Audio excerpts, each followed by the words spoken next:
Hello, everyone. I'm Mohammad Tawakoli, the inaugural director of the Elahé Mir-Djalali Institute of Iranian Studies at the University of Toronto. I welcome you all to our new lecture series on Persian lithographic printing, which is intended to explore the print culture and also the reorientation of writing towards a reading public. This series is co-convened by my colleagues Mahdi Gangabi and Shabnam Gulkhandan.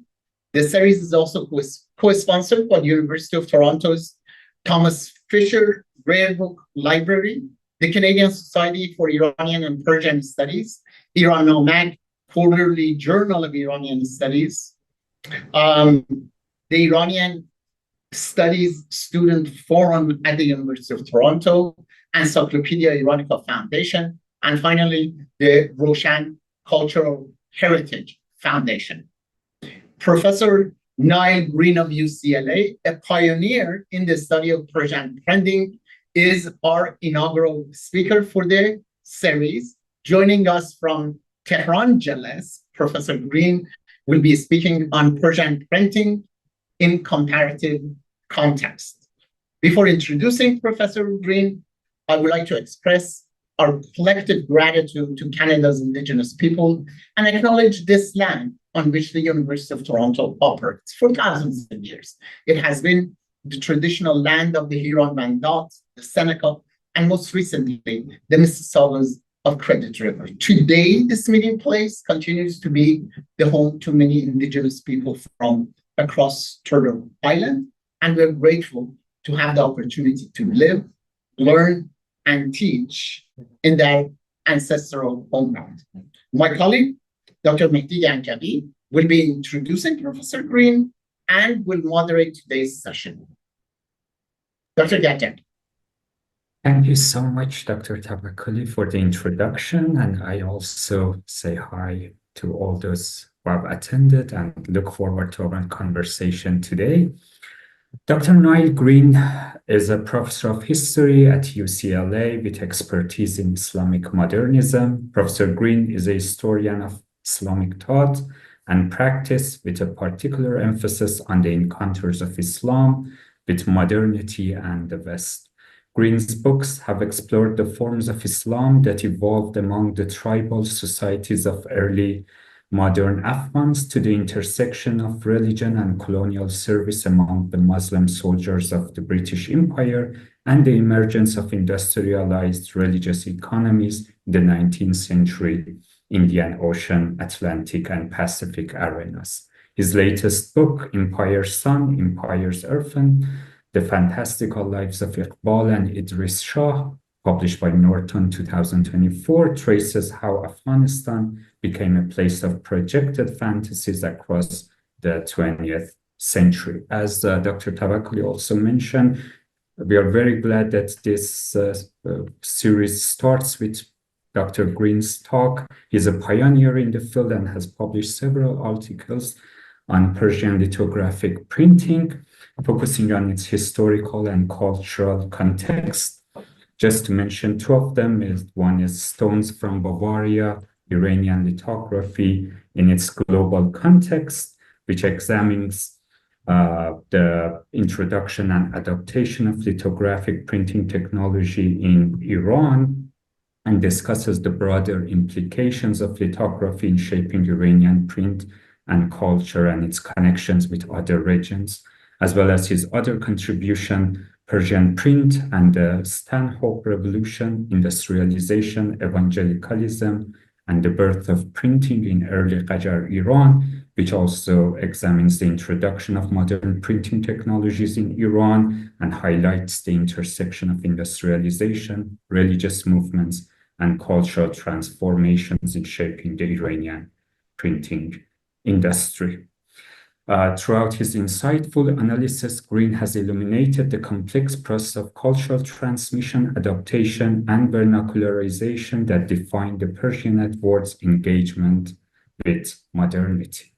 And today's topic, the title of Dr. Green's presentation is Persian Printing in Comparative Context, the place of Iran in 3 technological diffusion zones.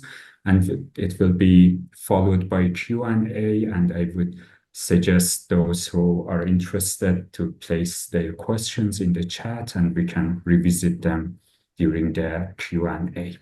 By saying this, I welcome Dr. Green to start. I'm so sorry, Mehdi-Jan, to just piggyback on your beautiful introduction, because I think you missed that part that Dr. Green was talking about.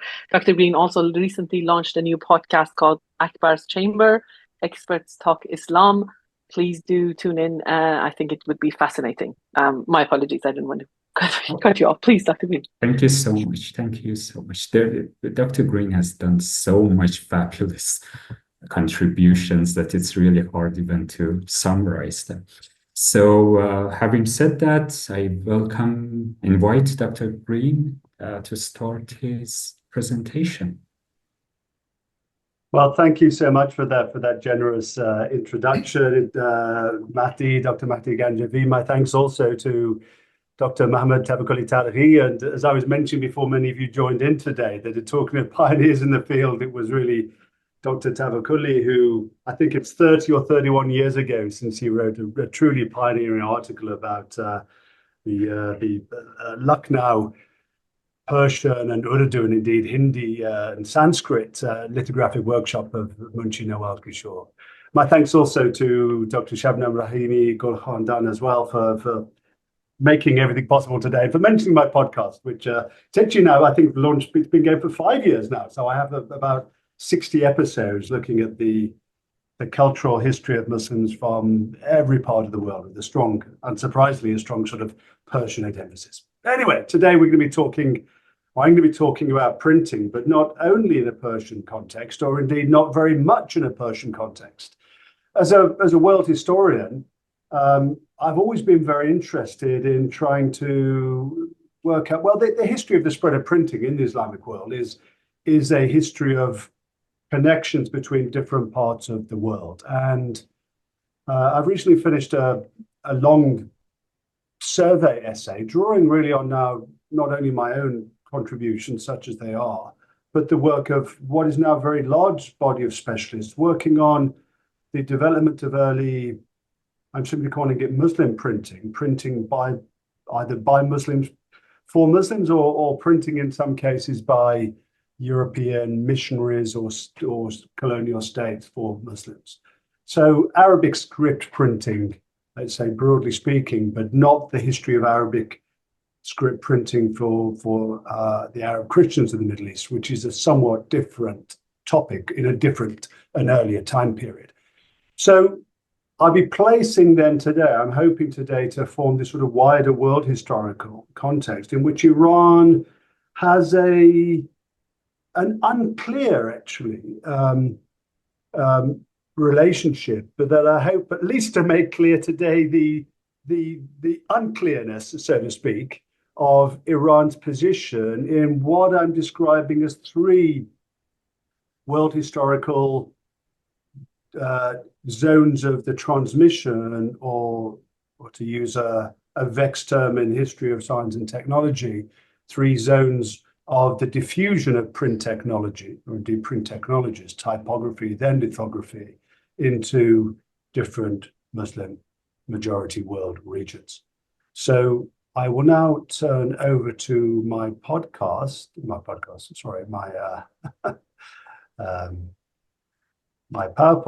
and hopefully you can all see that. I can't see you anymore, so can someone perhaps give me a shout out? Is that clear? Yes, it is. Great. Absolutely okay. clear. Thank you very much. So back to my title and my time period today then. Persian printing comparative context, the place, the vexed place, the unclear place, we might say, of Iran in 3 technological diffusion zones. And I'll be speaking about the 19th century. So printing, to all intents and purposes, was not taken up by Muslims until the early 19th century. Now, a few words of clarifying on that. Of course, the history of printing for Muslims begins in Venice in the early 1500s with the printing of the famous Venice Quran, and continues in Europe for a few more centuries. But effectively, printing was not taken up by Muslim printers and promoted by Muslim majority states and Muslim dynasts until the early 19th century, particularly from circa 1820, which is to say 1817, 1818, 1819 in Egypt, Iran, and Lucknow, and then various other regions. The few exceptions are effectively the one major exception to this is the famous forebear of Muslim printing, to whom I'll turn in a moment, Ibrahim Mutafarrika in the Ottoman Empire. But he truly was an exception. As so much in the history of technology, there are forerunners, but the beginnings of continued Muslim printing. Mutafarrika opened his office, then it closed, reopened off and on by different people, but effectively continued history of printing by Muslims for Muslims begins around 1820. And then this is enabled and then further enabled the spread of print technologies, typography and lithography, through what I've conceptualized in this talk and the paper on which it's based, through 3 regional diffusion zones, each enabled by European empire-based globalization. Now, the 3 zones that I'll be talking about today, one I'm calling the Mediterranean zone, the second the Eurasian zone, the third the Indian Ocean zone. And we'll see how, where, and indeed in the Q&A perhaps if Iran fits into this wider schema. So print technologies then effectively passed into bordering Muslim-ruled regions on the edge of European empires, the Russian and the British in particular, and also in different periods early on from the Napoleonic Empire. Of course, Napoleon famously introduces typography to Egypt via the Arabic typeset taken from the Vatican and returned back there. And then also returning later to Dutch Southeast Asia. And print then is adopted in neighboring regions. I've already mentioned Lucknow and then Qajar, Iran, and indeed the Ottoman Empire, in a period, the early 19th century then, in which we're seeing, promoted by the Ottomans, taken up by the Qajars and indeed other states on the edge of European imperial expansion, of the defensive new order or Nizam-e-Jadid of then state-led modernization. And I think the role of the state, the domination of the state, I think is an underexplored and under-theorized factor in the differing trajectories of printing by Muslims for Muslims in Muslim-ruled states, such as Iran and the Ottoman Empire, and Muslim societies under European imperialism, particularly under the British, Russian, and Dutch empires. The initial technology then was typography followed by lithography. So just a little visual reminder, a visual cue and clue of issues I'll come back to, of the very different technologies of typography involving, and this is key, a great many expensive, hard to access and too hard to replace, particularly depending where you are. If you're the further away a print or a print workshop is from the production centers of typesets, including Arabic and Persian typesets in Europe, the further one is away, the more difficult it is to replace lost or missing parts. And of course, there are many then movable and losable parts in typography. Typography is also more technological, or more rather in terms of skills, a more demanding form of printing that also requires entirely different skills from lithography. Lithography then, printing on a stone on which a text or indeed an image has been handwritten or hand-drawn, of course, involves some new technologies, of course, the lithography itself and the iron presses on which it's based, and indeed the stones from Bavaria, the limestone quarries of Zollenhaufen, were all imported from Europe, where the technology was originated, but then much adapted, as we'll see, across different parts of the Persian and Islamic world more generally. But lithography, crucially, is able to draw on existing skill sets and a large existing labor pool of manuscript scribes using different versions of the Arabic script. So just a little sense then of the key differences of these two technologies. So a few words on when they emerge. Well, we often think of typography within a European context, at least then. And of course, although of course typography exists earlier and of course being invented in Korea, it's actually the European form of typography that spreads across Islamic Asia. But it's not the Gutenberg's version of typography. The presses that effectively spread across the Islamic world, Mutafarrik's early outlier is an exception. The typography that spreads are these iron hand presses. This is what I alluded to or explored in that article that was kindly mentioned earlier, regarding the Stanhope Revolution, Persian printing, the Stanhope Revolution. So a new revolutionary type of typographic press, which were made in iron, which were mass manufactured as part of the Industrial Revolution, were pioneered but not patented, so they could be copied, improved, and further mass produced, was invented by Charles Mahon III, Earl of Stanhope, in the year 1800. Within the next 2 decades, many new versions of these were spreading across the wider world. And again, as a world historian, I will point to those of you who've traveled across the US, perhaps across Canada. There's that phenomena of as the US frontier moves west, every new town has a newspaper and a print shop. It's the same mass-produced, cheap, very robust, sturdy and transportable presses that are moved across the US frontier, as well as across the expanding frontiers of typography in Islamic Asia.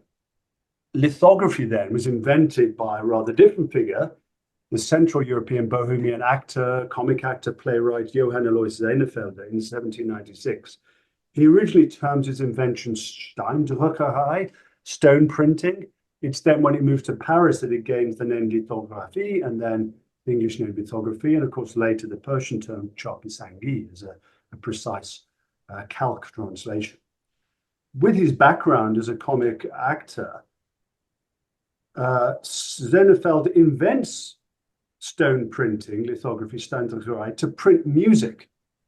Okay. The point is that in Europe, the very effective typography has been going on effectively for 400 years, more or less, since Gutenberg's time in around 1440. So there's no need to invent printing for text. It's invented as a cheap mode then of printing musical notation. So that's kind of key. And then it's much adapted elsewhere. It spreads pretty quickly in Munich, where Sennefelde was active. There were 6 stone printers, lithographers already by 1809. And then in a key, but very distinct as far as we know, factor in the transmission of typography, and especially the rapid transmission, diffusion of lithography within Europe. In 1810, there was the first of a whole series of lithographic manuals, printed guidebooks of how to do this. Das Geheimnis des Steindrucks, The Secret of Stone Printing, published by Happ in 1810, and a whole series then of French, English, Italian, you name it, handbooks then, guidebooks to this new technology. I only know of one study of a printing manual in any Islamic language. So it's a real kind of contrast between the way technological learning, not just the technology, but the skills seem to spread. So by 1820, then lithography spread the whole length of Europe, from London to St. Petersburg, west to east, from Oslo to Naples, from north to south. So lithography, then we're seeing it's invented for printing musical notation. But already it's being adapted early on in Europe and the European empires and extensions thereof. During the Napoleonic Wars, which of course also crucially involve Iran through a series of diplomatic outreaches that are key to the spread, the first introductions of printing to Iran. then to the American West in 1819, to Australia in 1821, and by the East India Company to India in 1822. And this adaptation is the realization that lithography can be used to effectively, cheaply, and accurately mass-produce maps, not least kind of field maps, campaign maps, exploratory maps that are key then to the wars, the explorations, the state and empire foundations of this key period.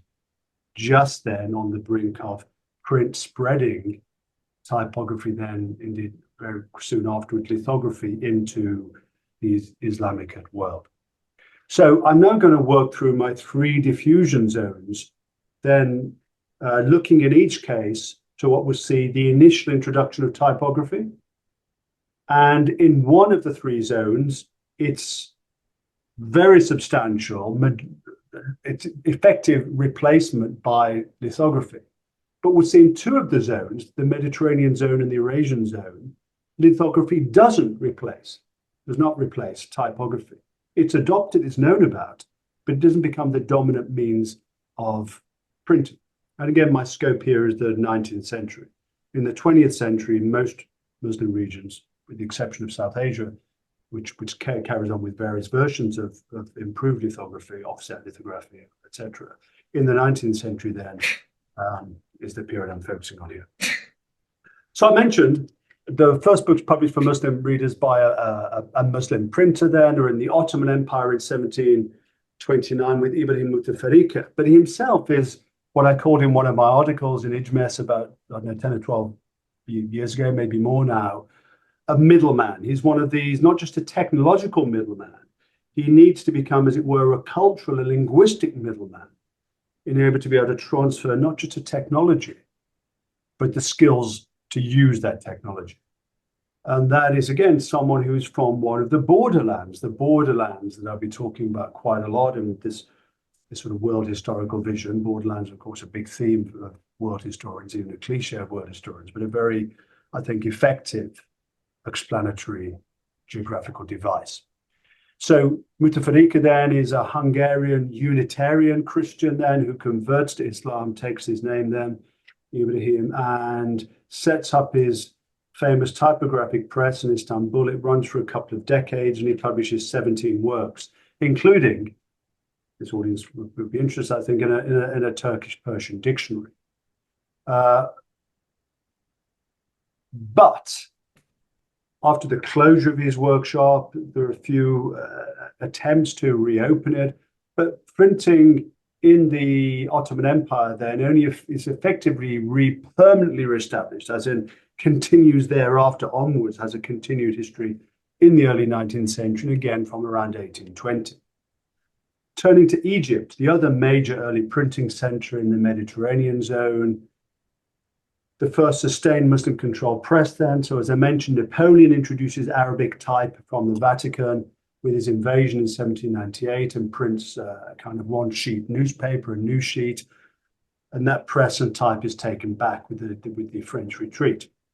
It's only in 1820 at Bulaq, the port district of Cairo, that the new ruler, the new defensive modernization ruler, Muhammad Ali, of course himself an ethnic Albanian, sends Nicola al-Masabiki, a Levantine Arab Christian, to Milan and Rome to learn typography.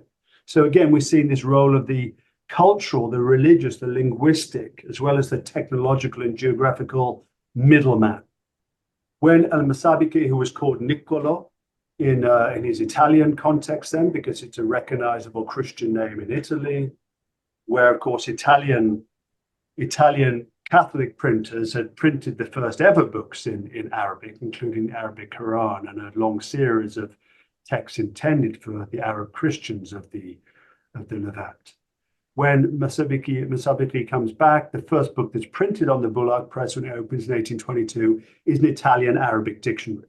Again, part of this history of cultural, intellectual, linguistic exchanges in which the spread of the diffusion of print technology is one outcome and indeed further enabler of those exchanges. So what about lithography? Well, there is one article from several decades ago that describes the first lithographic press in the Ottoman Empire opening in 1830 in Baghdad by the Governor Dawood Pasha.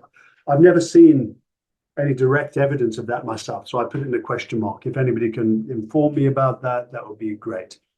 Kind of an interesting point that, again, this frontier would surprise me a little bit, given its geography, but perhaps. What we do have a clear idea about, though, is the lithographic press founded in 1831 in Istanbul in the Ministry of War. And again, this sense of Mediterranean middleman, it was Henri Cayol of Marseille. So from port to port, port city printing is really key to the history of printing in various of these zones, particularly the Mediterranean and the Indian Ocean zone. Less so for evident geographical regions in the Indian Ocean zone. So in the Eurasian zone, of course, river ports such as St. Petersburg and Kazan are also significant.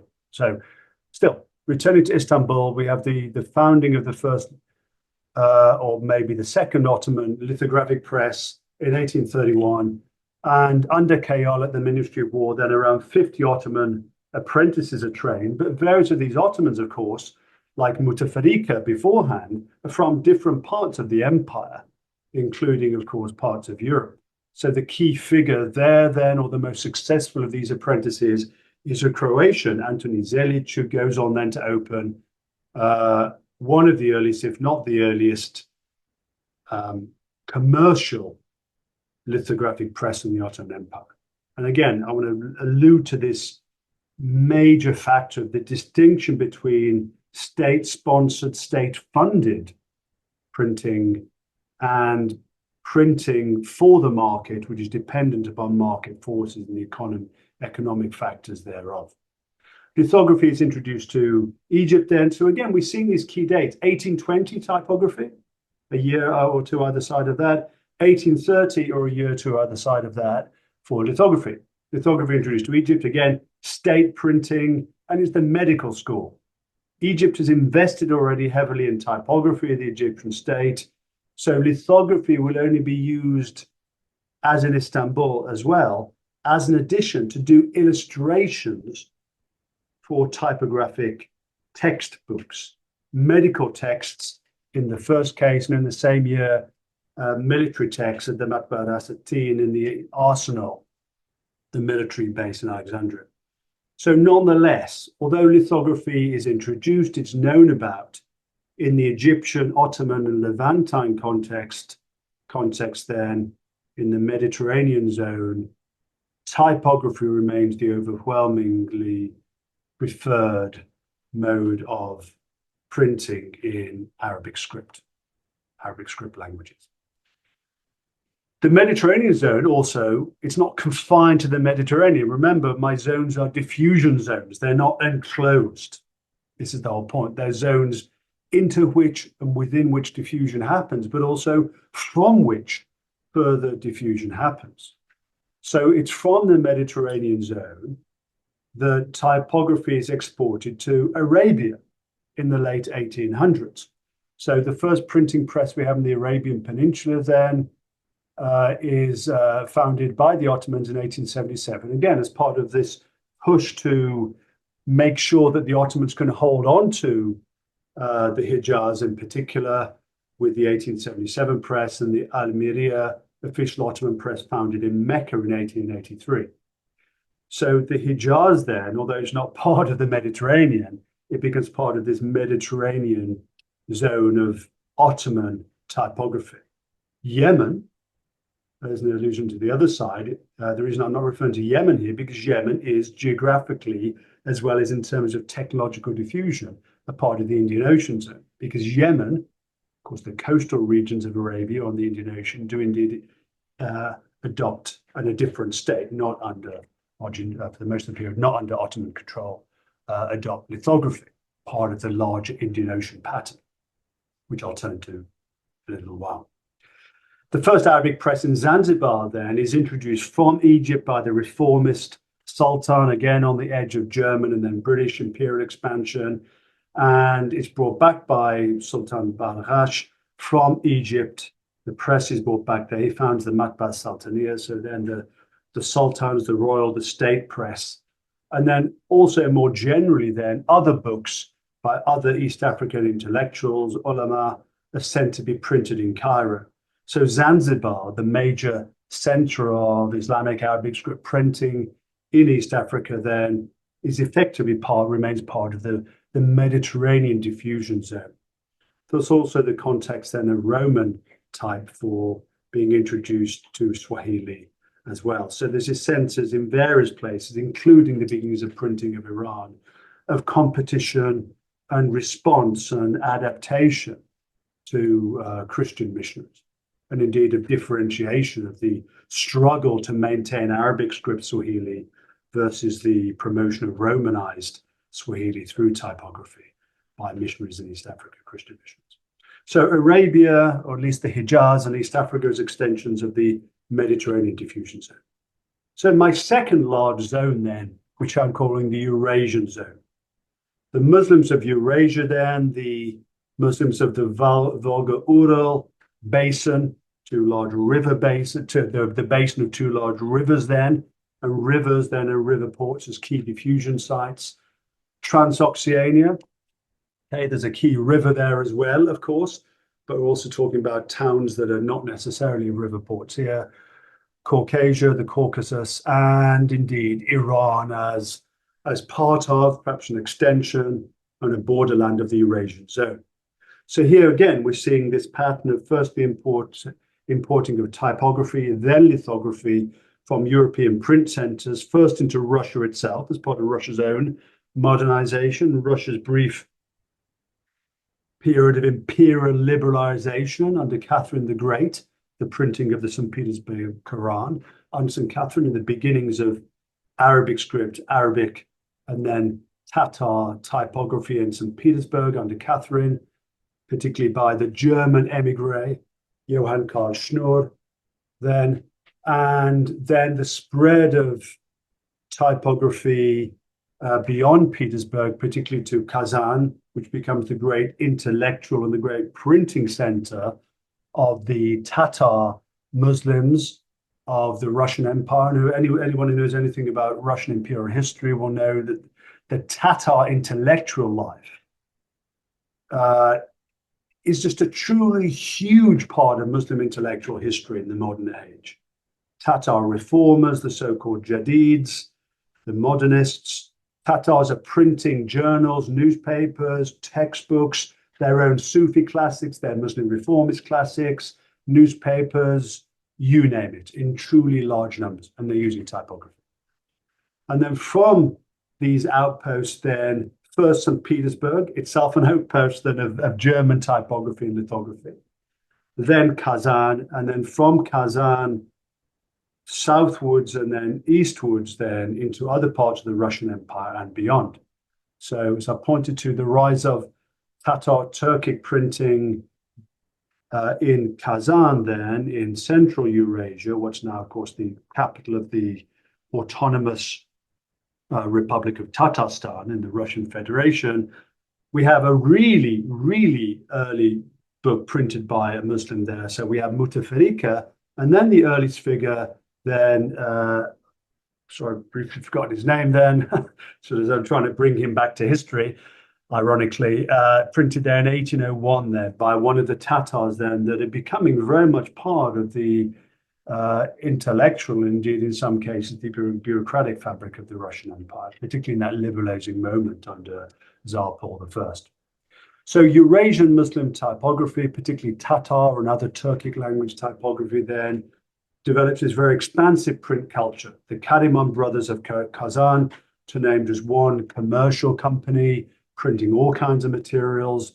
And then further south in Bakhchisarai, the former capital of the Tatar Khans of Crimea, becomes another major center of Tatar Turkic printing, most famously with the reformist journal Terjüman, the interpreter, or literally the translator, again giving us a sense of the intellectual dimensions of the movement of ideas across different world historical, cultural, linguistic, religious fluid borderlands. Terjemah, the journal, if you like, of translation, translation and interpretation in its broadest sense. Kazan and Bakhtiari imprints then are again primarily typographic, reinforced by books and journals from the Ottoman Empire.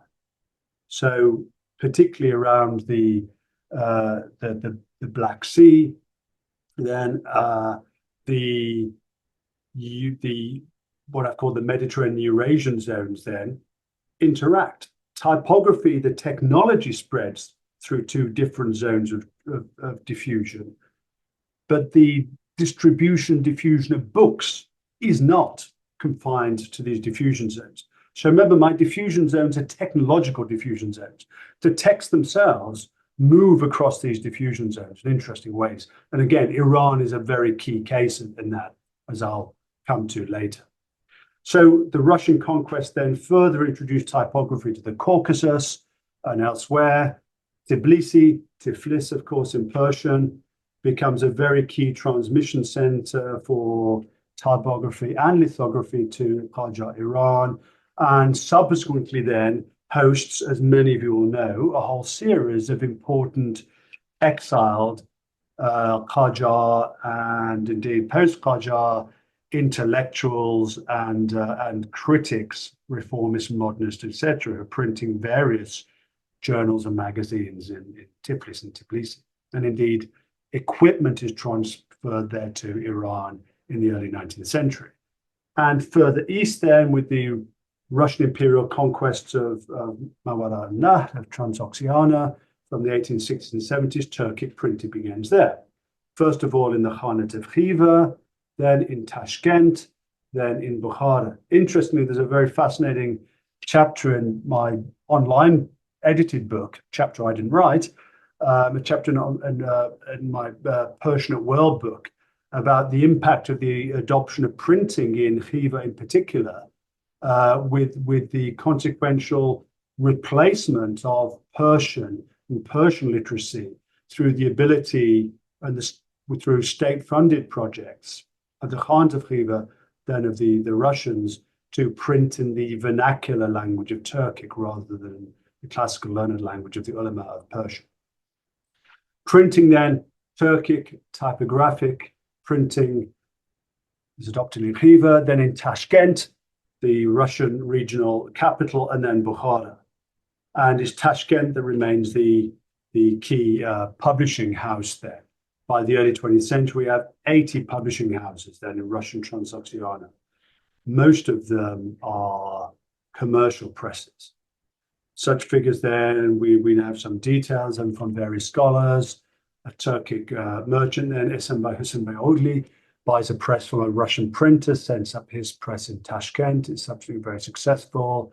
And yeah, also regional, small, are they centers or I suppose better outposts of printing? Sometimes just one press operating in places like Namangan, Kokand, Ashgabat, publishing all kinds of texts, Islamic law, ethics, tasawwuf.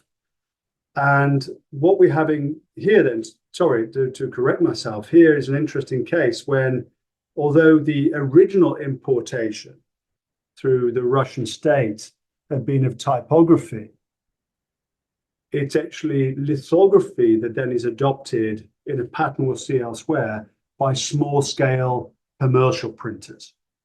And I'll turn later to trying to explain why lithography is sometimes preferred over typography. So the small-scale printers then adopt the cheaper and easier and more versatile technology of lithography. And they're able then, of course, to adapt to the local manuscript trade and reading patterns that have been based upon that by printing in cursive Nastaliq or the Turkic versions thereof. Market preference then, remember, but by the time printing begins in lithography, printing begins in Russian Central Asia, really effectively from the 1880s and 90s, we've already had lithography developed in India, as we'll see in a moment, and also in Iran for the previous half century. And books have been imported from these other zones, from the Indian Ocean zone from India in particular, carried upwards to Central Asia, through Afghanistan.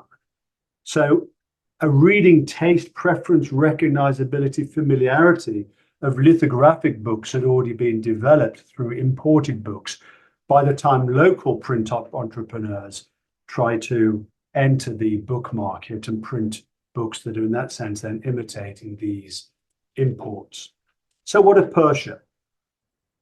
I'll speed up a bit here. The first press is imported from Imperial Russia, which is, as I said, the Eurasia diffusion zone.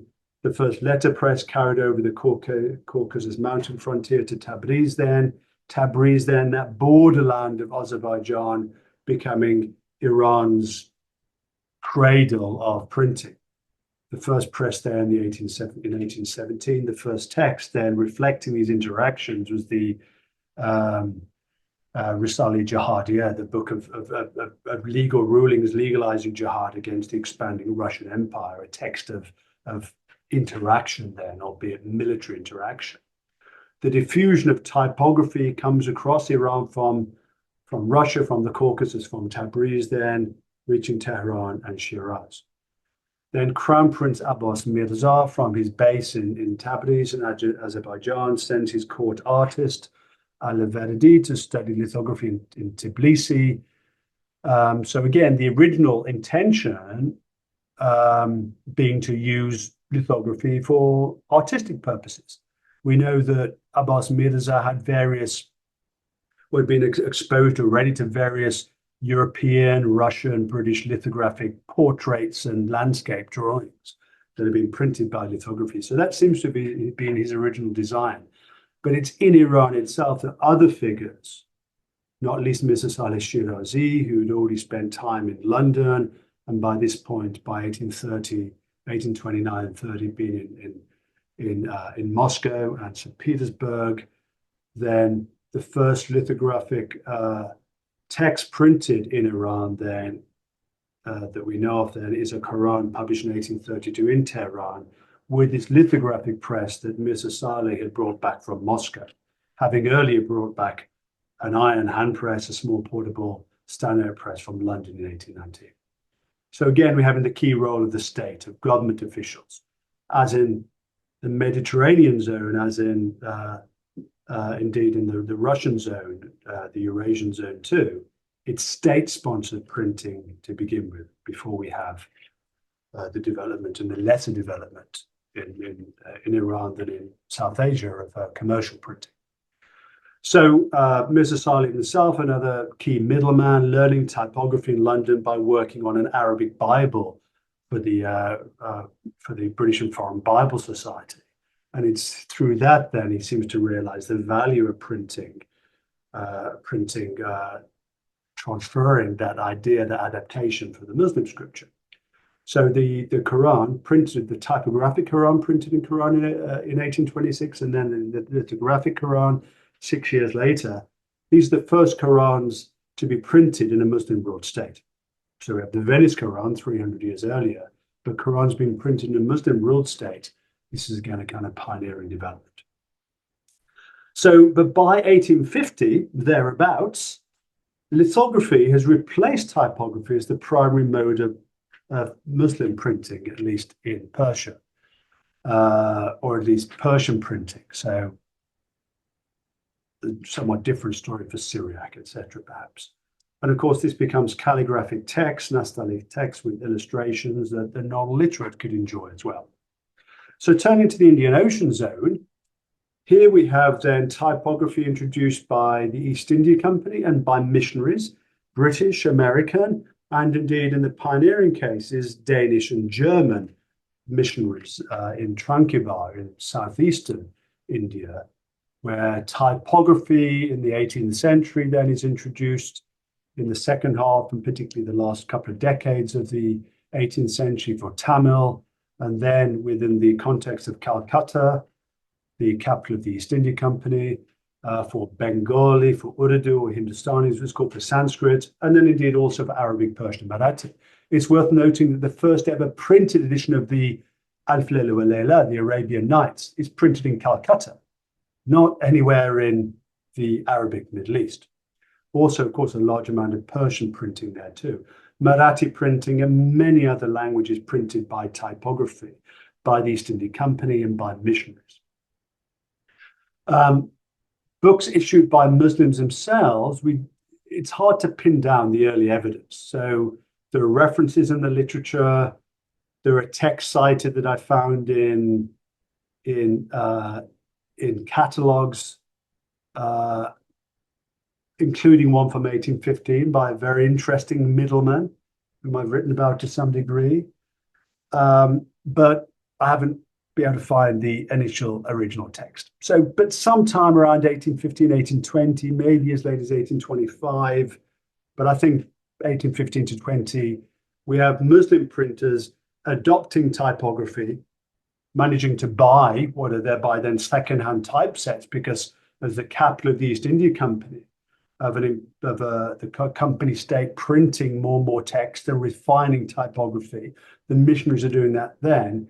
By this period, there's a second-hand market of printing machines and indeed of typesets as well. Up the river systems then of the Doab, the region of the Doab, the two great rivers of the Ganges Delta, then we have the Matba Sultani then, a Muslim state on the edge of European imperial expansion, like Egypt, like Qajar, Iran, for example. There in Lucknow, in the state of Awadh, we have the founder of the Matba Sultani again, with that kind of recognizable name, in 1817. Typography again. But lithography spreads pretty quickly. Introduced by the East India Company to print maps in 1822 to Calcutta. Then we have a key figure, an intermediary, Major James Rind from the East India Company, then founds with a partner the Asiatic Lithographic Company. One of his employees then goes inland and spreads lithography to Kanpur inland in East India Company territories, and then beyond into the state of Awadh. And calligraphy then rapidly spreads from being used for map printing, adaptations by local entrepreneurs then for printing traditional manuscript form texts, including then the traditional layout of certain Islamic manuscripts, the hashia, the marginal commentary, etc., as well, of course, as art visual lithography. So then presses spread inland to regions under East India Company control and then beyond, as I said, to the domains of Lucknow, where we have the state-founded press, then the beginnings of commercial presses, the Mustafai press of Mustafa Khan, 1839, then the Nawal Kishore celebrated press in 1858. What kind of texts are being printed? All sorts. And again, we need to think about here that this is commercial print. So just like the Bible, the printing of the Bible is absolutely foundational to the development of printing in Europe, because it creates the ability to print at huge capacity and of commercial printers eventually to be able to sell books that if they only have one book in their home, that will be a Bible, or in other contexts, the Quran. Books then intended for madrasa schools, then as school textbooks, then for, as it were, a captive audience of school boys, later occasionally girls, as well as popular texts, dastans, etc. And these are carried from the 1840s and 50s by train, of course, key to the literary history of India, not least with Kipling's series of novels written for train leaders at the beginnings of Kipling's career, and then by pack animals into the Eurasian zone, into Afghanistan, indeed, into Central Asia, as you see. Bombay, another key printing port, with Parsis printing in Gujarati, preferring type, and the beginnings of lithography then, first by the government college, with Muslim colleagues, Muslim munchis working alongside British officials, including an interesting figure, I'd love to learn more about him, Mirza Hassan Shirazi, an Iranian scribe then, learning to become a lithographer and producing a series of classical poetry books, dastan type texts, and indeed tarikhs, history books in which the British are very interested. And then the founding of Persian lithographic newspapers as well. So lithography tends to have been preferred for Arabic script, typography for Gujarati. That's my sense of things. That's why I put a question mark. but I also have a sense of why that would be, that we might come back to. So there are also northerly lithographic adaptations then.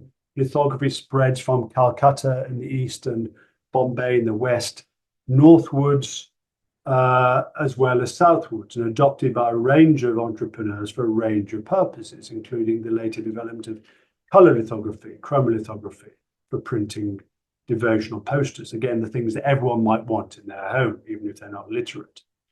Printing in Afghanistan, again, state-sponsored, state-dominated printing. And again, Indian imprints are reaching Kabul by caravan. And of course, these are lithographic imprints then. And so Shir Ali Khan in 1873, he's making a trip to India, and he brings back an Indian printer, a press, and founds these state-sponsored newspaper, lithographic newspaper, Shams al-Nahar, in 1873. Later, interestingly, Afghanistan, when printing is revived in the 1910s, state-dominated printing adopts typography, which by this point, and again, we're in the 20th century here beyond my story, but by that point, Iran too, including the government press, is reverting to typography, although by this point to more improved versions of typography. And by the end of the 19th century, then, lithography is being adapted to a whole series of what I'm deliberately calling a smaller demographic, a smaller readership, a smaller market or potential market of readers of lesser than smaller Muslim languages, including even Brahmi. So again, the point here, which I'll perhaps come back to later, is lithography is better suited to smaller economies of scale. Typography is better suited to larger economies of scale, the economics therein.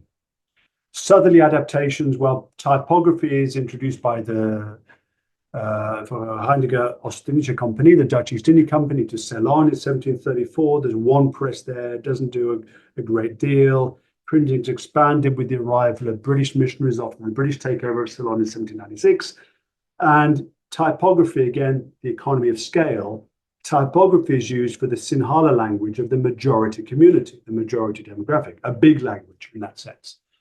And then typography spreads to local Christians. There are many Sinhala Christians by this point, after 3 centuries of Portuguese, then Dutch, and then British rule. And then from Sinhala Christians to Sinhala Buddhists from the 1820s, particularly 30s and 40s. By that point, then American Protestant missionaries are nurturing a Tamil, different language, different script, print culture in the port, and these ports are very key, of Jaffna in the north.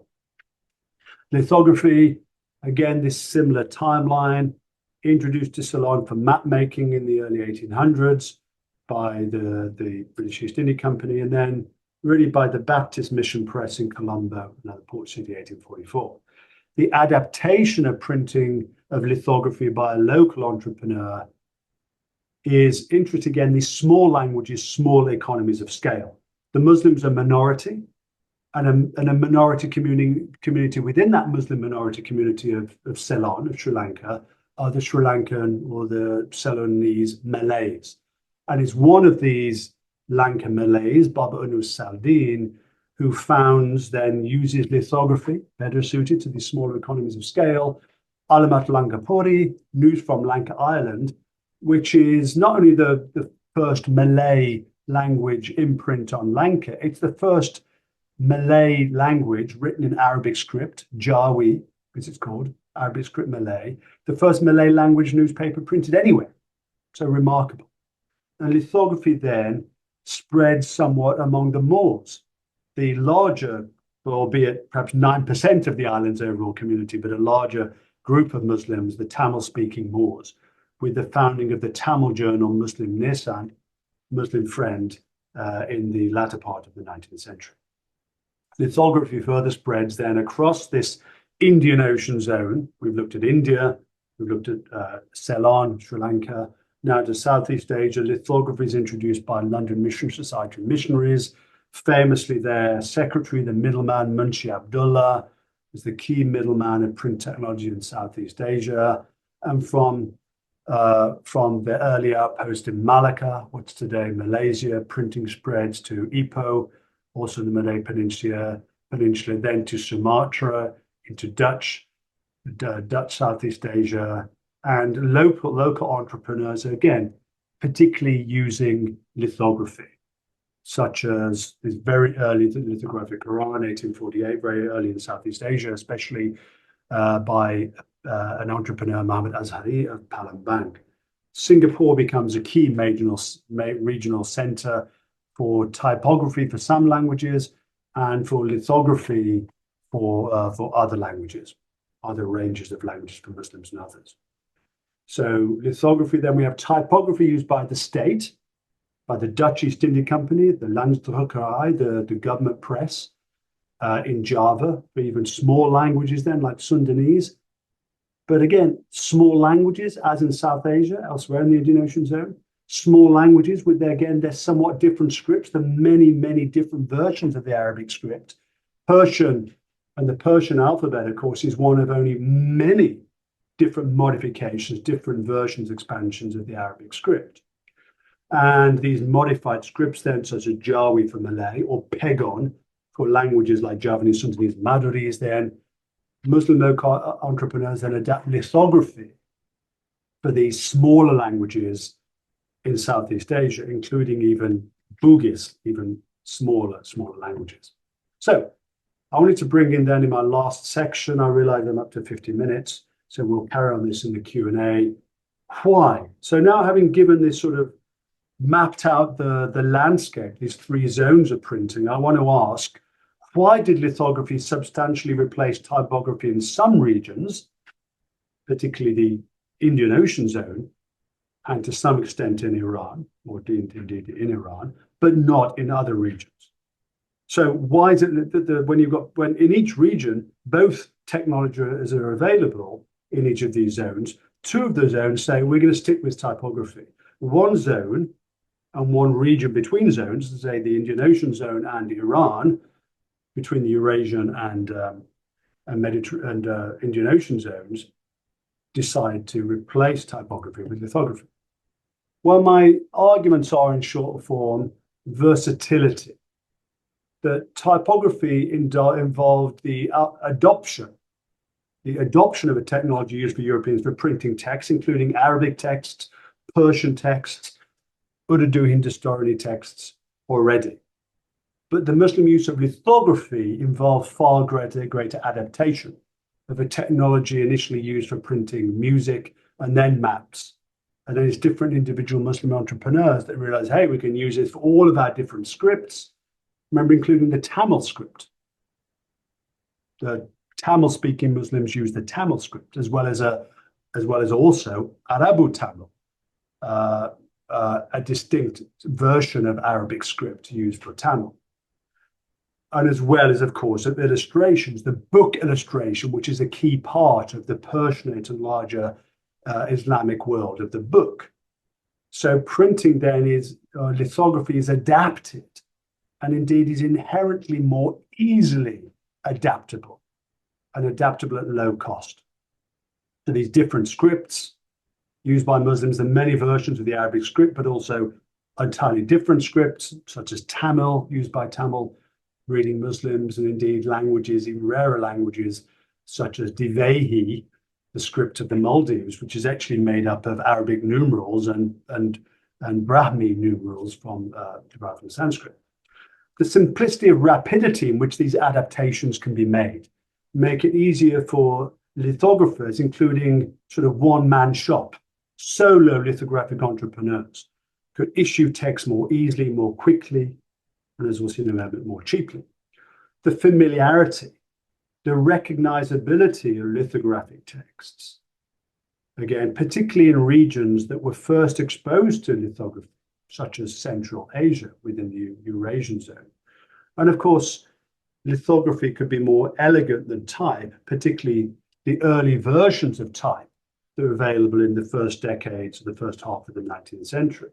Sometimes we know from the records of missionaries that printing Arabic or Persian texts in type, and they gave them to readers, to Persian and Arabic native readers, and they couldn't read the text. It was illegible for people who had been raised for centuries on manuscript, with, of course, with the flowing hand of manuscript.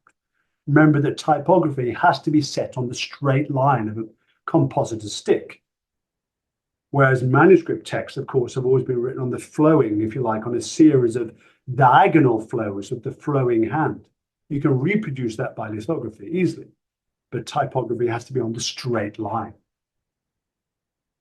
The cost factor, really key, especially when we're looking then at the difference between state-funded or missionary-funded printing, whether by Muslim states or Muslim missionary organizations later, such as the Muslim Brotherhood or indeed others, as distinct from print entrepreneurs who need to turn a profit from printing.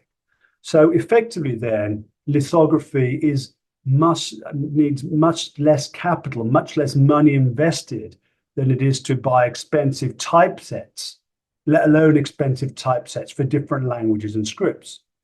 So lithographic publishers could also print text very easily in a range of languages. You just need to clean the stone and get your, either do it yourself or have your paid, very available script calligrapher to write in a different script and different language. You can't do that, of course, with typography. You've got to buy and import a very expensive, very complicated, different typeset.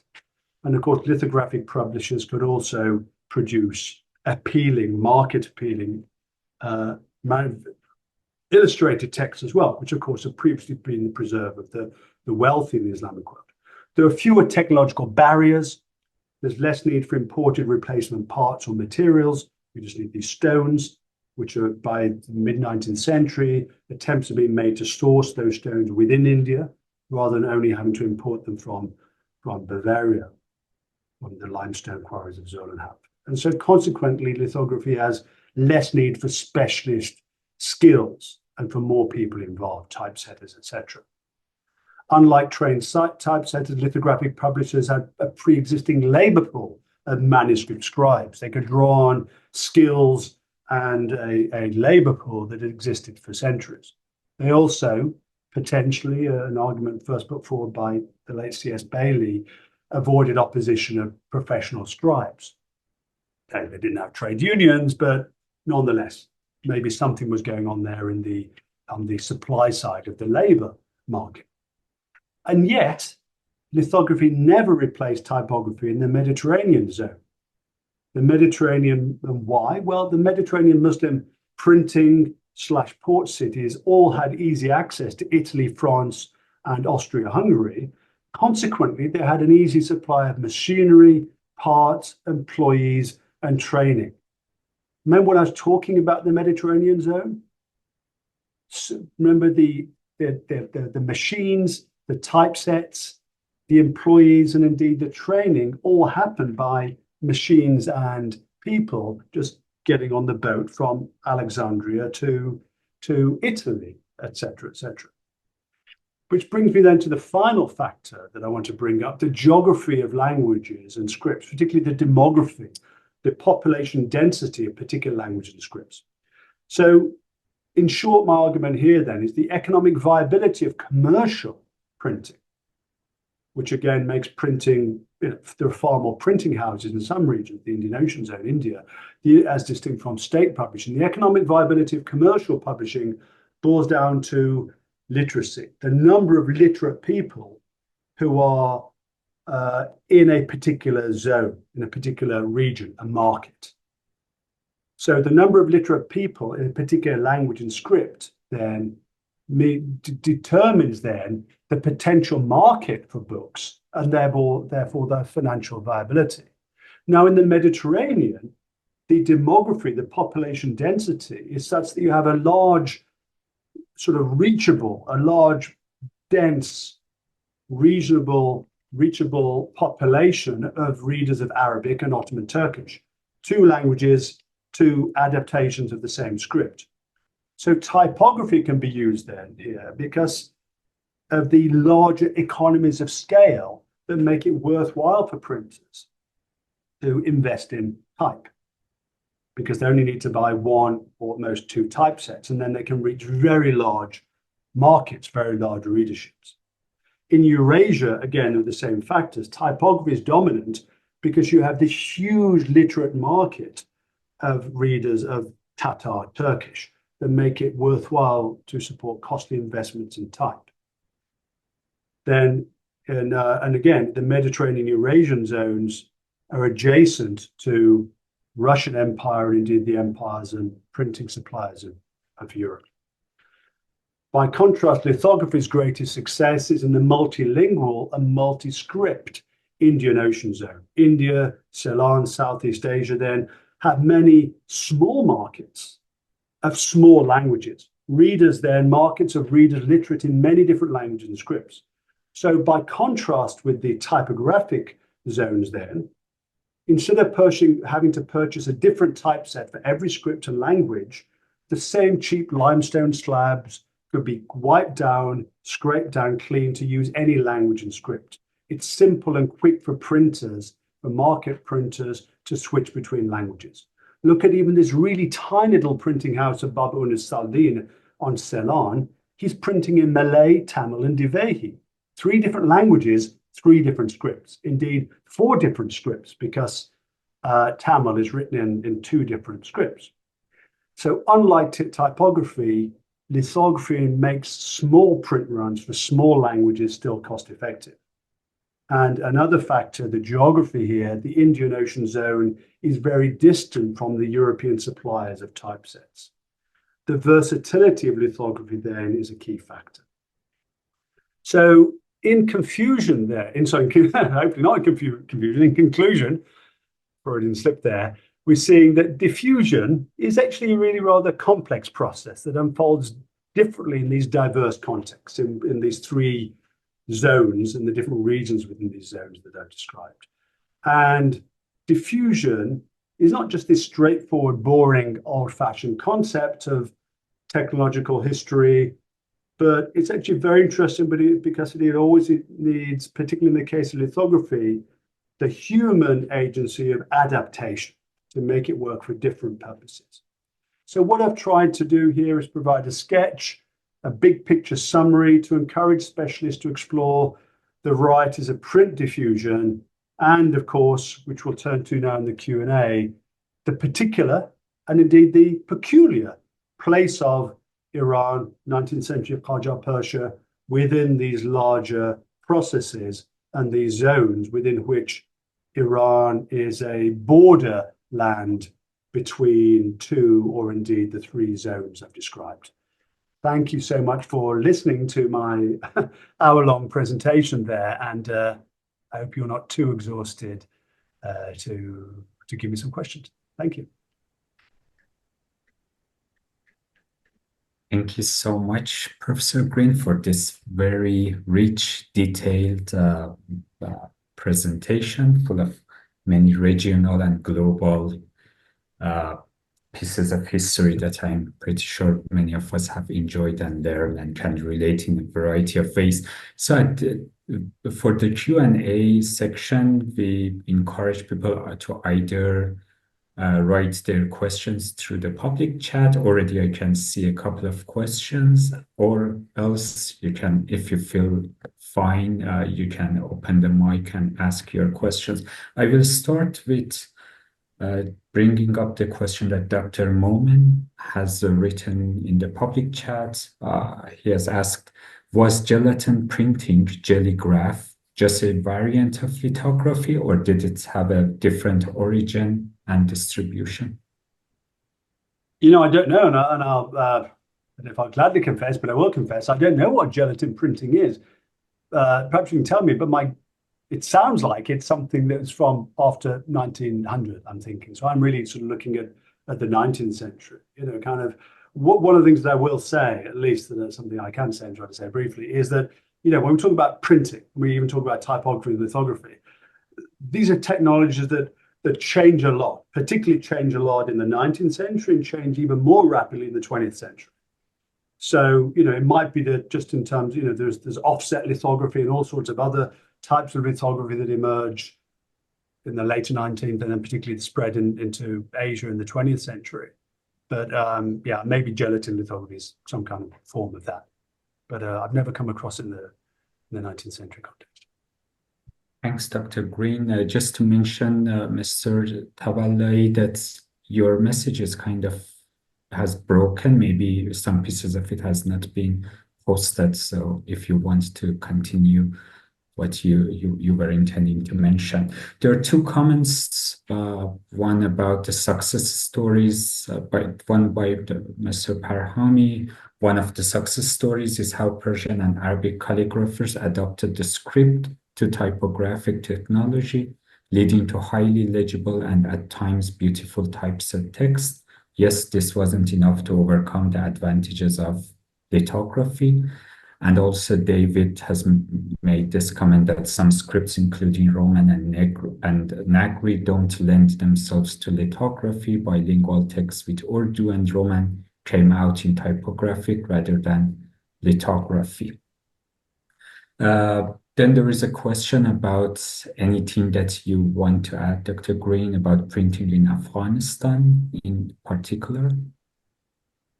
Yeah, okay, yeah. So, yeah, I mean, I think, yes, again, just I suppose a comment on Dr. Parhami's point about, the Persian Arabic calligraphers. Yeah, and I think it's not that, oh, sorry, I'm confused. I'm reading down the questions here and I'm bringing two together. Okay, yeah. So, yeah, Dr. Parhami's question or point about the calligraphers. Yeah, I mean, one of the things that I think we really need to know more about is some life history, some professional history, as it were, a sort of a Persian curriculum vitae of some of these these calligraphers who are switching into lithography. I think there's a younger generation of scholars now who are trying to sort of do this more kind of grainy history, because we do know that these are transferable skills, but there's many a slip between the cup and the lips, as my grandma used to say. You know, kind of how transferable learning to write a sort of a calligraphic manuscript, and indeed to write in reverse in a mirror on a stone or with a wax crayon. So it's transferable, but how much so? So again, that process of adaptation that I've talked about, you know, the adaptability, the versatility of lithography, how that works is something I'd sort of be really interested in. I think that would be really the next level of research. I think. Matt, did you raise? I can see Dr. Lelyfeld's point there. Oh, yeah, sorry, Afghanistan. You raised the Afghanistan. The Afghan case is interesting, and here I think is again one of the reasons I've stuck to the 19th century is because already, you know, I've talked to you for an hour, but when we go into the 20th century in Iran and in Afghanistan, we see a switch back. Typography comes back. In Iran, it seems to be that Nasruddin Shah, as I understand it, had in the 1870s on a trip to Istanbul. Again, Iran is perhaps a borderland between these various zones, brings in an Ottoman press, typographic press. And it's really in the 1890s then, I think, as a consequence of that, there's the founding of the government press in Iran, or becomes the official government press, which again becomes typographic. And in the 20th century, we have typography.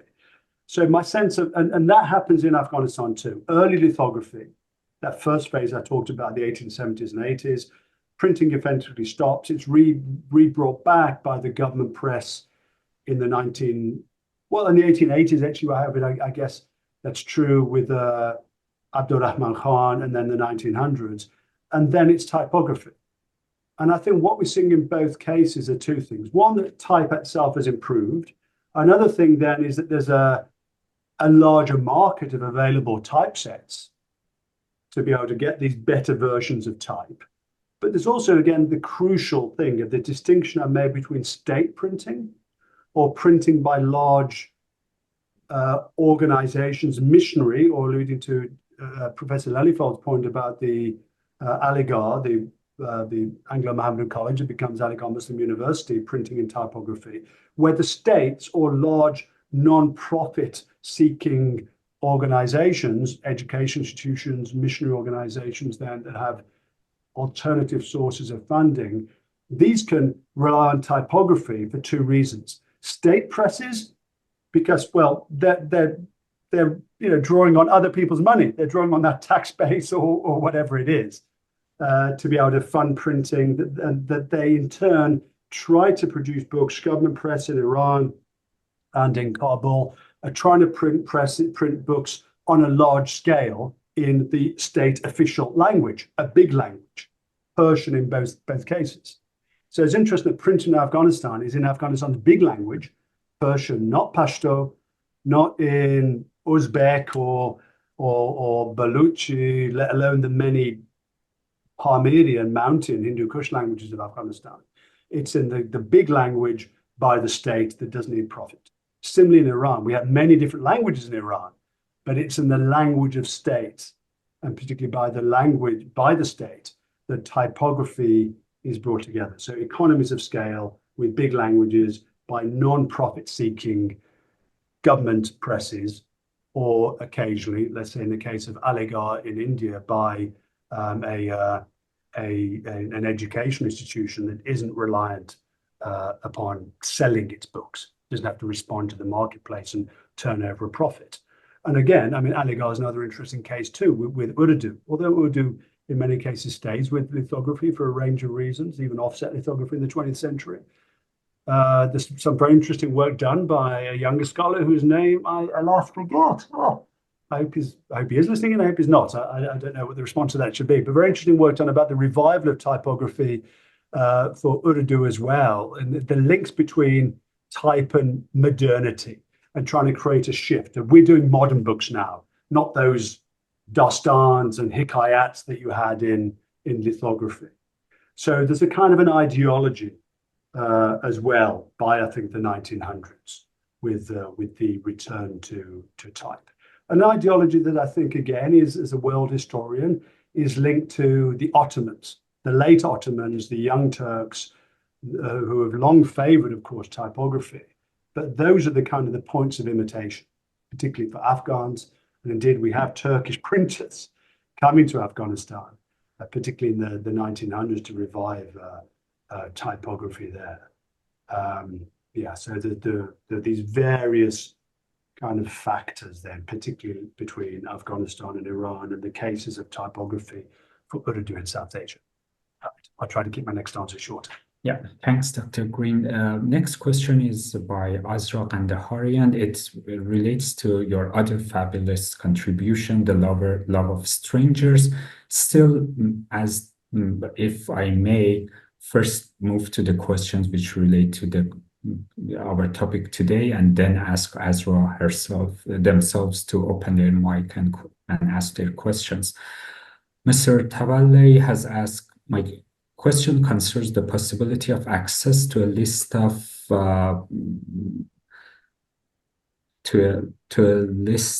these which shed new lights on linguistic and cultural and religious issues such as the Orientalist discourse. A list of typography and lithography, I think he's referring. My question concerns the possibility of access to a list of typography and lithography prints which shed new lights on linguistic, cultural, and religious issues such as the Orientalist discourse. Also, Mr. Fakur has asked, do you know what are the factors that made Nastaliq style being replaced by Naskh in Iran, while in Pakistan this was not the case? Is it the adoption to printing press as one of the main reasons? And Dr. Luisan has asked, did etching play any role in printing in your zone's interest in the 19th century? Right. Okay. Great. Yeah. Well, I'll try to respond to the last two. Yeah. As my sense, I hope it's clear here that I'm kind of standing on the shoulders of lots of giants here. We kind of with this big picture that I tried to build up from but bibliography of, perhaps this is what Dr. Tavalli was asking about. Kind of with his list. I'm drawing on here really kind of many secondary sources by the giants of Central Asian Tatar lithography or whatever else, and I'm trying to sort of draw that together. So my sense then of with regard to the question by Dr. Fakur of Nastaliq being replaced by Naskh in Iran, was vis-a-vis Pakistan, I think is two things. One, I think then is that shift to typography. And as typography is sort of developed, the availability of typesets, etc., the skills of typecasters in typing sets and so on, all these very material factors that with typography, of course, most of the typeset, there are attempts in India to have typecasting and so on and typesets, but by and large, and indeed in other regions too, by and large, the typesets are still being made in Europe, or in some cases in the Ottoman Empire, but they're not necessarily, usually not by people who actually read any of these languages. And there's a whole different process then of printing, making different type, different cost factors. And again, the whole point of what I've said about the clearest straight line of the compositor stick for typography.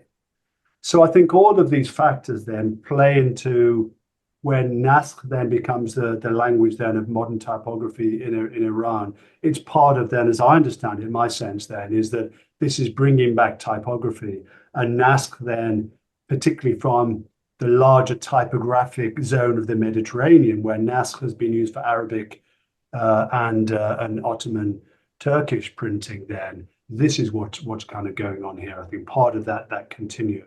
And then Iran, then, as I said, is kind of perhaps as a borderland between these different regions.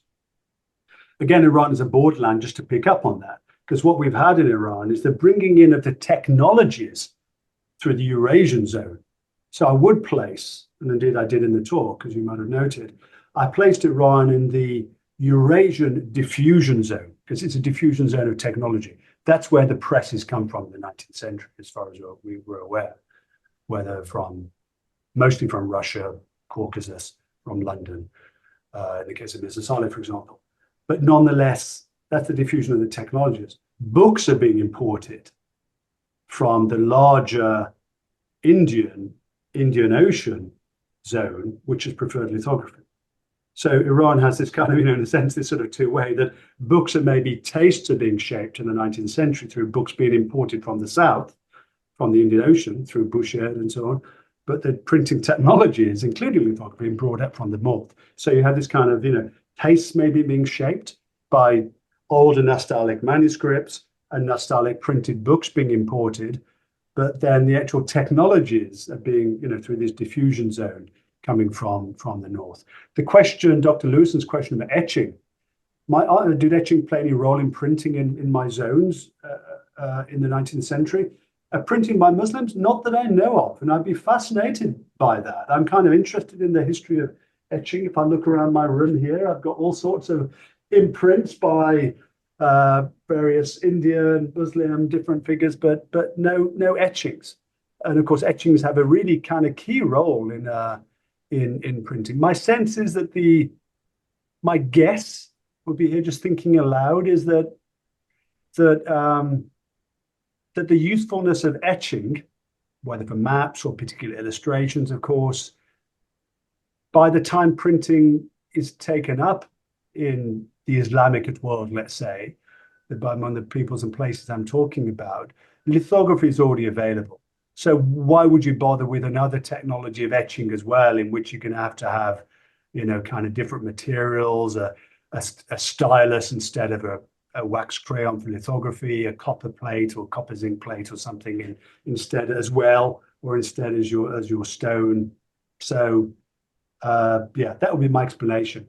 But I bet out there, I'm thinking again, I suspect there may be, because one of the interesting phenomena that there is by the 20th century is that you have lithographic printed books or typographic printed books that are printed in, let's say, in India or in Iran, and the illustrations are outsourced, particularly printed photography by the 1900s, 1910s. The illustrations then, printed photographs, are outsourced, particularly to Germany, which has become, as it still is today, by the 19th century, the sort of the center of art printing.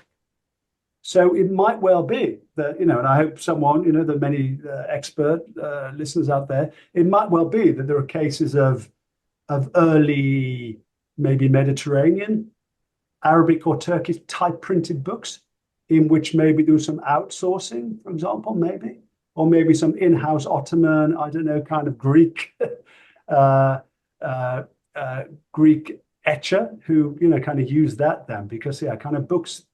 The advantage of lithography is that you use the same technology for the illustration as well as the text. But for printed books, you don't do that. You can't do that. So it does raise the possibility then of you know, kind of there might have been combinations then of using etching, just in the way as there were. You know, the Ottomans and the Egyptians did have sometimes a lithographic type front page, and then, you know, the illustrations and the text itself is in type. Thanks, Dr. Green. We have another question directly related to your presentation today, and then we can move to the question about your other work and your description of Mirza Shirazi. So Dr. Chengan Nakatil has asked, since you mentioned about Southern adaptation in IO zone, what could be the lithographic and typographic diffusions in the Muslim printing culture in Arabic Malayalam script? I think an analysis of this aspect might add new interpretations to the idea you engage with. So this is not a question regarding Persian. Right. Well, hello, Riaz. It's really lovely to have a question from you out there. Gosh, I was talking to our mutual friend and colleague just a few days ago in my own home city of Birmingham, place of print history, I might add, with John Baskerville, who printed Voltaire, among other things. But I was talking to Mahmoud the other day just about Arabic Malayalam. I'd be interested if you. I don't know enough about Arabic Malayalam printing. My sense is that my guess and my sense is that it was lithography that would have been used in the 19th century.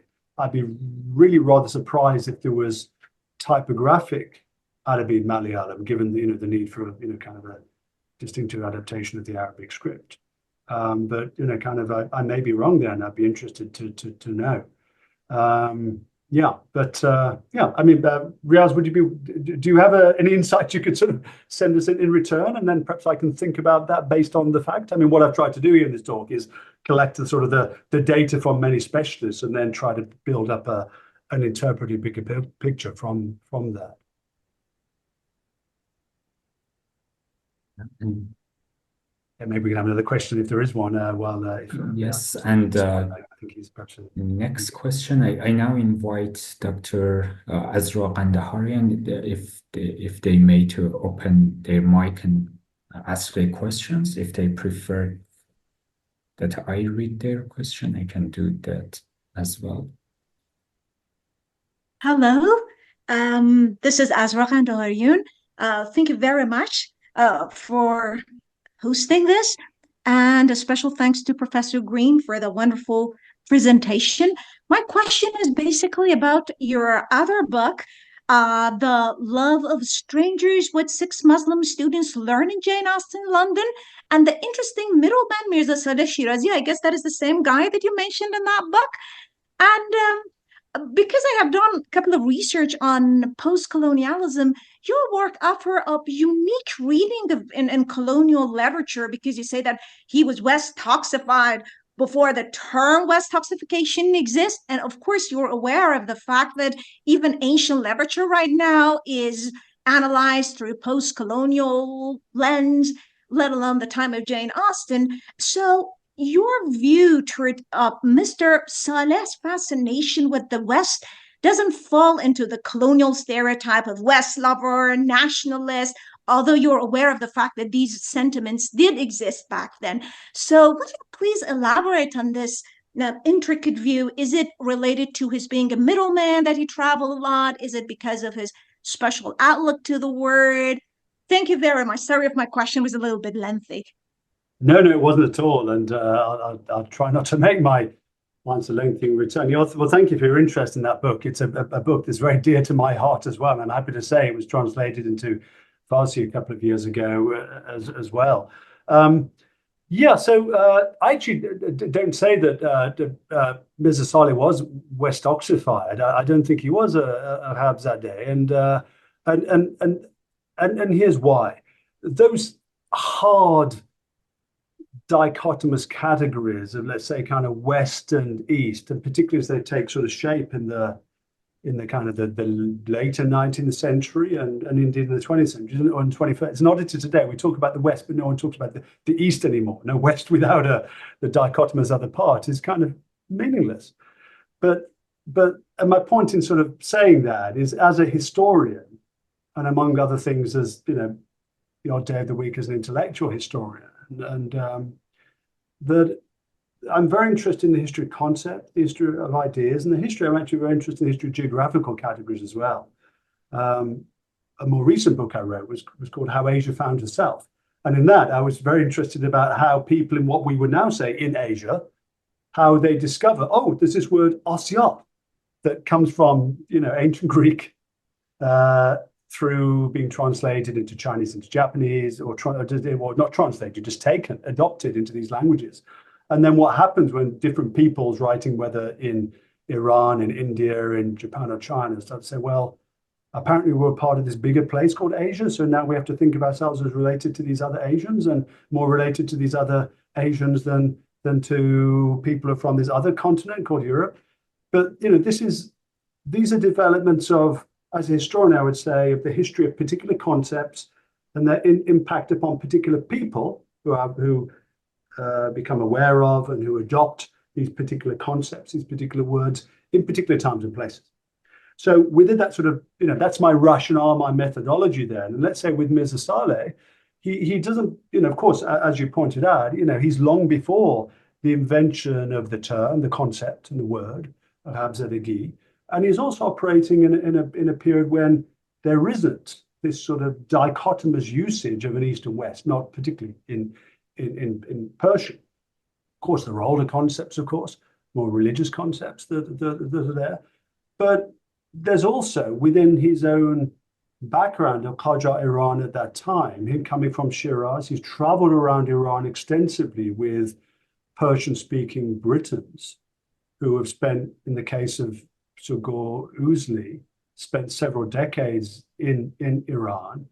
And when he's in Britain, he's with Persian-speaking Brits like Sir John Malcolm, who tells him, according to Mirza Saleh's own recollections, Sir John Malcolm says, I've eaten the salt of your king. I'm sort of, if you like, a fellow subject of the same Shah, the same ruler as you. So we have in this period that I was trying to open up, a period before the hardening of, let's say, of conceptual, perhaps as well as more concrete social and intellectual barriers, in which Mirza Saleh is himself working in Azerbaijan in a context in which he's already exposed to many Christians in and around Azerbaijan, of course, in Iran. He's been through the Caucasus and the Christian communities of Georgia, which he writes about early on in his Safarnameh before he gets to England, and as well as through Russia, etc. So he's someone who is already multi-literate, multicultural, if you like, as a middleman. And that's part of, I think, of a Qajar imperial history. And he's going from one empire to another empire. In both of these empires, there are a plurality of languages and religions. So I think he's working as a figure that's working in a world of interacting empires in a period before the European and indeed the British Empire. Remember, at this point, it's still the East India Company that's ruling India, and only some pretty smallish, or parts of India, not that small, I guess, by the time he turns up in England, 1815.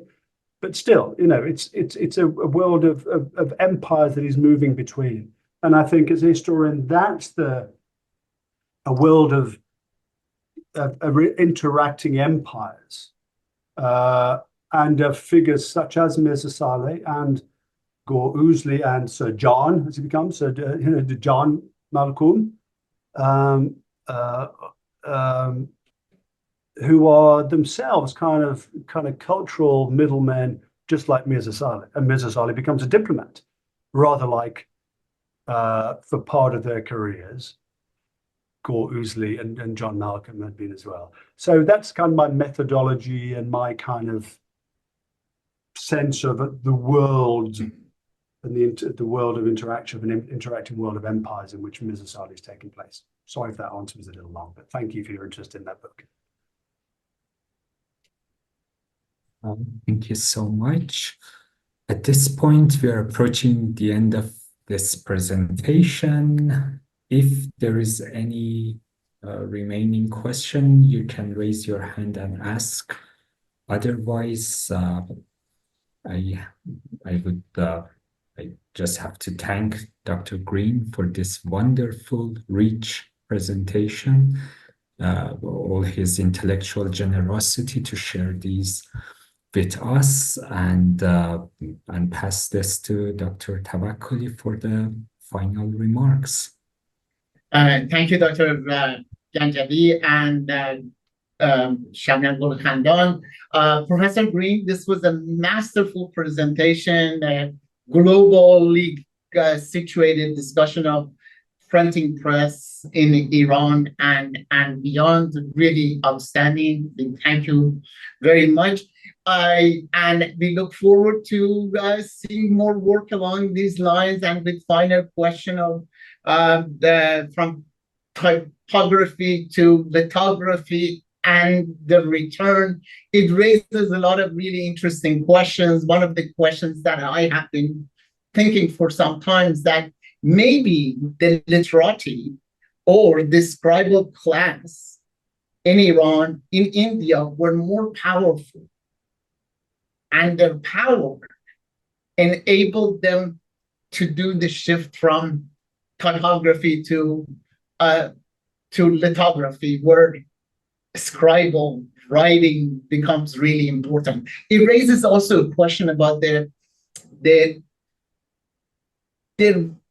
percentage of people who had writing ability. My sense has been that with more readers,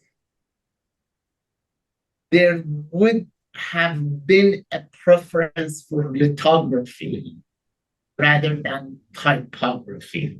I have begun to wrestle with this issue, but I don't have any statistics to back it up.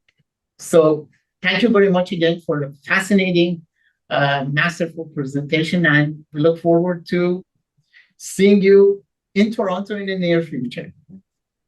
I would like that very much. Well, thank you again, Professor Tawakkoli, for your, the Toronto teams, yours, and indeed everyone who's listened in, to your intellectual generosity, hospitality, and indeed your patience in listening to me today. Thank you all again.